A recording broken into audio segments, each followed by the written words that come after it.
Guys, today we'll discuss the another topic of Beard, which is personality. Under this topic, we will discuss meaning of personality. Personality क्या चीज होती है, right? किस word को हम personality बोलते हैं, पहले पर्सनालिटी का क्या मीनिंग था और अब मीनिंग पर्सनालिटी का क्या है, right? Wider meaning, narrow meaning, ये सब चीजें डिस्कस करेंगे हम under the meaning of personality. Then we'll discuss about the nature and characteristics of a personality, right? छोटा सा टॉपिक है, जल्दी खत्म हो जाएगा ये. पर्सनालिटी. पर्सनैलिटी बेसिकली क्या है? पर्सनैलिटी लेटिन के वर्ड परसोना से डिराइव किया गया है वर्ड है personality, right guys? Persona, persona का मीनिंग होता है मास्क. एक्चुअली क्या होता था कि ग्रीक के अंदर जो भी कोई ड्रामा थिएटर्स वगैरह में होता था तो लोग ना मास्क वियर करते थे. मास्क वियर करके वो स्टेज के ऊपर आते थे और वट एवर द मास्क उन्होंने वियर किया हुआ है उस मास्क के अकॉर्डिंग वो वो ड्रामे को कंप्लीट करते थे. तो ये बड़ा एक नैरो मीनिंग ऑफ पर्सनालिटी है कि भाई मास्क, कंसेप्ट ऑफ मास्क मतलब personality was thought to be effect and influence which the individual wearing a mask left in the audience, right? Personality की आलपोर्ट ने डेफिनेशंस दी है, कुछ डेफिनेशंस हैं. आलपोर्ट की बहुत ही इंपॉर्टेंट डेफिनेशन है. आलपोर्ट क्या करता है, क्या कहता है? Personality is the dynamic organisation within the individual of those psychological systems that determine his unique adjustment to the environment, to his environment, right?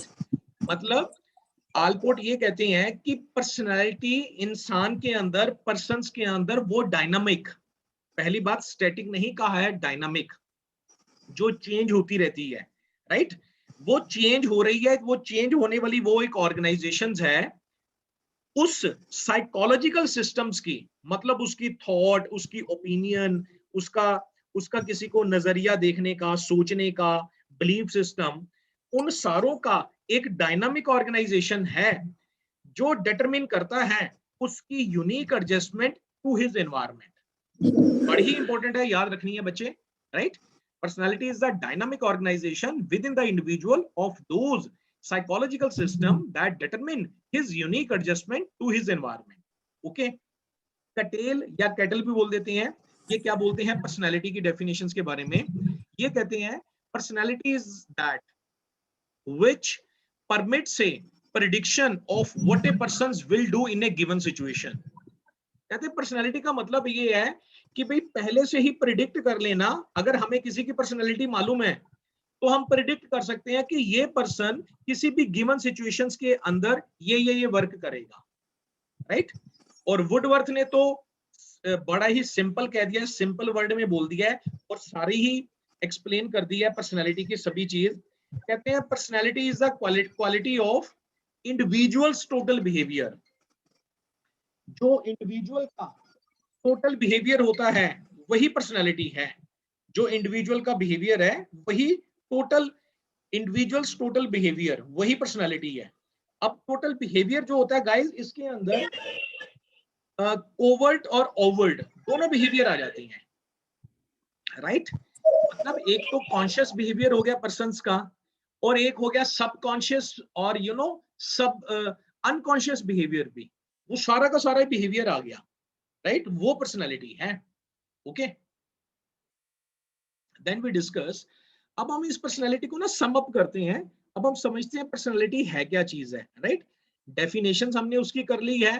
Personality का नैरो मीनिंग हमें ये भी पता लग गया कि personality is drive from the persona, persona means mask, right? अब हम इसको अंडरस्टैंड करते हैं, कंक्लूड करते हैं और यही आपका कंक्लूजन जो है, आपका जो सम अप करने जा रहे हैं, यही पर्सनालिटी का नेचर और कैरेक्टरिस्टिक्स भी बन जाता है. ओके, तो पर्सनालिटी क्या है, हमें एक चीज पता लग गई इन डेफिनेशन से. पर्सनालिटी एक यूनिक और स्पेसिफिक चीज है, right? No two individuals behave in precisely the same way over any period of time. मतलब कोई भी दो पर्सन्स की, मतलब वो सेम चीजें नहीं कर सकते हैं एक पीरियड ऑफ टाइम में. जैसे हमने इंटेलिजेंस का किया था ना, इवन की दो जुड़वा बच्चे भी हैं, उनका भी एटीट्यूड, एप्टीट्यूड, ये सब चीजें अलग अलग होंगी, राइट? तो इवन दो जुड़वा बच्चे हैं, उनकी भी पर्सनालिटी अलग होगी क्योंकि ये यूनिक और स्पेसिफिक है. ठीक है, नेक्स्ट आ गया इसका करेक्टरिस्टिक्स.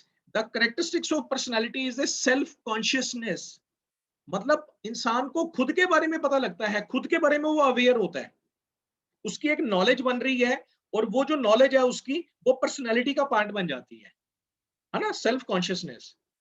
नेक्स्ट करना बड़ा ही इंपॉर्टेंट है, जो वुडवर्थ ने भी बोला था डेफिनेशंस के अंदर, personality includes everything about a person, it includes all those behaviour patterns, cognitive, cognitive और इफेक्टिव। तीन ही होती है ना बिहेवियर के, मैंने आपको करवाया था जब एजुकेशन साइकोलॉजी का लेक्चर था, right. According to Drever, Drever ने बोला था behaviour is categorised into the three part, cognitive, cognitive और इफेक्टिव, राइट। तो पर्सनैलिटी क्या करती है, it includes the behaviour pattern as well as it covers not only conscious activities but goes deeper into semi conscious and unconscious also, right। और Woodworth ने भी देखो यही कहा था, ये मैं पिछली डेफिनेशंस आपको दिखाता हूं, personality is the quality of the individuals total behaviour, है ना गाइस। तो टोटल बिहेवियर के अंदर अब ये अंडरस्टैंड करो क्या क्या चीजें आ जाती हैं। टोटल बिहेवियर के अंदर बिहेवियर पैटर्न सारा आ गया, इंसान का, इंडिविजुअल का, कॉग्निटिव, कॉग्निटिव और इफेक्टिव, एज वेल एज उसका कॉन्शियस एक्टिविटीज ही नहीं बल्कि उसकी सेमी कॉन्शियस और अनकॉन्शियस एक्टिविटीज भी आ गई, जो ये तीनों तीनों तरह की, जो कॉन्शियस, सेमी कॉन्शियस और सब कॉन्शियस माइंड का जो इसका बिहेवियर होता है, पैटर्न, ये सारा मिलके ही पर्सनालिटी को रिप्रेजेंट करता है, राइट। इसी को बोलते हैं personality is the total behaviour, totality आ गई उसकी, right. Organisation of a some psychophysical system और some behaviour characteristics and function as a unified whole, right. Next देखो, नेक्स्ट इसका नेचर या कैरेक्टरिस्टिक्स क्या है। Personality is not static, it is a dynamic. Dynamic वाली बात किसने की थी, आपको याद होना चाहिए, अभी मैंने जस्ट अभी डिस्कस किया है एल्पोर्ट ने। एल्पोर्ट ने क्या कहा था, personality is the dynamic organisation, right. Dynamic organisation है ना, जो उसके वो पैटर्न का जो उसको रिप्रेजेंट करती है। हम एक बार इसको देख लें, personality is the dynamic organisation within the individual of those psychological system that determine his unique adjustment to his environment, right. यही वाली बात हम कह रहे हैं नेचर और उसके कैरेक्टरिस्टिक्स में। Personality is not static, it is a dynamic and ever in the process of a change and modification, right। change, modifications, क्योंकि क्या हो रहा है, what is happening, हम we are getting a new and new experience in the life the moment we are growing, है ना, हम बड़े होते जा रहे हैं, राइट। चाइल्डहुड से हम अडल्टहुड में आते हैं, अडल्टहुड एडोलेसेंट एज में आते हैं, एडोलेसेंट एज से हम अडल्टहुड एज में आते हैं, तो we are also getting experience. वो एक्सपीरियंस हमारी नॉलेज में बनता जा रहा है, और जिसके कारण हमारी पर्सनैलिटी के अंदर भी चेंज आती है। जो हमारी पर्सनैलिटी आज से 10 साल पहले थी, आज वो नहीं है, राइट। और आने वाले 10 साल के बाद जो होने वाली है वो आज वाली नहीं होगी। तो it is a dynamic process, okay. One has to struggle with the environmental as well as inner forces throughout the span of his life. पूरी लाइफ तक, बर्थ से लेके डेथ तक, जो भी एक्सपीरियंस को एक पर्सन को इंटरेक्ट करना होता है वो उसकी पर्सनालिटी का हिस्सा बन जाती है, राइट। अब पर्सनालिटी प्रोडक्ट किस चीज का है, तो नेक्स्ट नेचर और कैरेक्टरिस्टिक्स में बताते हैं। Every personality is the product of heredity and environment. Guys you have to remember, personality is the product of heredity and environment. Heredity के अंदर आ गया कि जो भी पेरेंट्स के बिलीफ होते हैं, जो भी पेरेंट्स की थॉट होती है, जो भी पेरेंट्स के इंटरेस्ट होते हैं, वो नेचुरली अपने आप ही बच्चों के अंदर आ जाते हैं, राइट। क्योंकि मोस्ट ऑफ द टाइम जो चाइल्ड है वो ही और she spends with his parents, and as well as environment. Environmental forces भी जो होती हैं वो भी पर्सनालिटी को इफेक्ट करती हैं। तो personality is a product of both heredity and environment, right. both contribute significantly towards the development of the child personality, okay। learning and acquisition, next characteristics है इसका या नेचर है, learning and acquisition of experiences contribute towards growth and development of personality, right। अभी मैंने discuss किया था ना कि होल लाइफ जैसे जैसे आप बड़े होते जाते हैं, कोई ना कोई लर्निंग, कोई ना कोई एक्सपीरियंस आपके पास आता जाता है, और वो लर्निंग और वो एक्सपीरियंस आपका पर्सनैलिटी बनाती है उसी चीज को, राइट? तो पर्सनैलिटी बेसिकली लर्निंग और एक्विजिशन हो गई, है ना, कोई भी चीज की। तो पर्सनैलिटी को हम ये भी कह सकते हैं, it is the end product of process of learning and acquisition, right guys? In short, we say that personality as the sum total of one's way of behaving towards oneself and others as well. मतलब एक person अपने साथ कैसे behave करता है और दूसरों के साथ कैसे बिहेव करता है, दिस इज द पर्सनालिटी, यानी कि उसका टोटल बिहेवियर आ गया, जिसके अंदर कॉन्शियस, सबकॉन्शियस और सेमी कॉन्शियस, ये सारी टोटलिटी आ गई है, राइट? और ये डायनामिक प्रोसेस होती है, ये हमने कर ही लिया।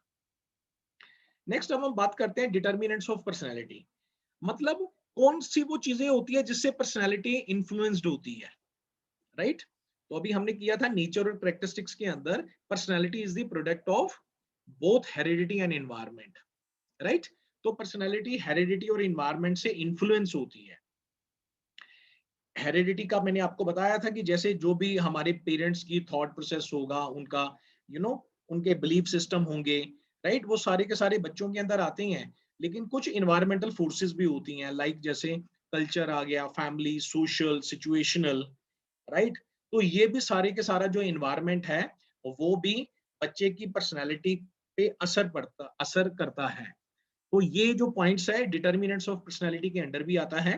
Personality is influenced by both heredity and environment, right guys? Thank you guys.